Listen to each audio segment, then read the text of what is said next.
Number 9 वर आहे Kurla to Vengurla. ही एक कॉमेडी ड्रामा मूवी आहे जी की बेस आहे कोकणातील एका गावावर, जिथे लोकांना बिझनेस नाही तर नोकरी करणारा मुलगा हवाय.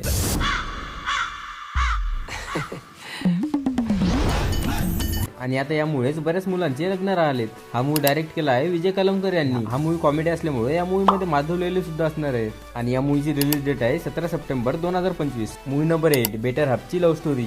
या मूवीचे मेन कास्ट आहेत सुबोध भावे, प्रार्थना बेरे आणि आर्ची म्हणजेच रिंकू राजगुरू, जी की या मूवी मध्ये सुबोध भावेची पत्नी दाखवली आहे, पण ती खरं तर त्याची मुलगी वाटते. हा एक कॉमेडी ड्रामा मूवी आहे जो की मेकर्सनी बराच कॉमेडी करायचा प्रयत्न नक्कीच केला आहे. मान्य आहे की या ट्रेलरची कॉमेडी पाहून आपल्याला हसू नक्कीच येत नाही. Wife is a husband's better half. ही मन त्या सोन्याने एवढी सिरियसली येते ना की ती आजायच्या अर्ध्या शरीरात येऊन राहिली ती. नाही पण ठीक आहे, ट्रेलर जरी बरोबर कट केला नसला तरी मूवी चांगली कट केली असावी. आय मीन चांगली बनवली गेली असावी. आणि ही मूवी रिलीज होते 22 ऑगस्टला. नंबर 7 वर आहे दश अवतार. ही एक mythological horror suspense drama movie आहे. मी या मूवीच्या ट्रेलरचा ब्रेकडाऊन केला होता. आणि दश अवतार याबद्दल तुम्हाला काही माहिती असेल तर कमेंटमध्ये नक्की सांगा असं विचारलं होतं.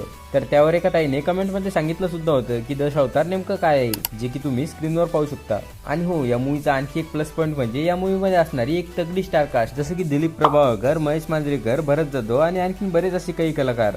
सोबतच या मूवीमध्ये वापरलं गेलेलं इंटेन्स बॅकग्राऊंड म्युझिक.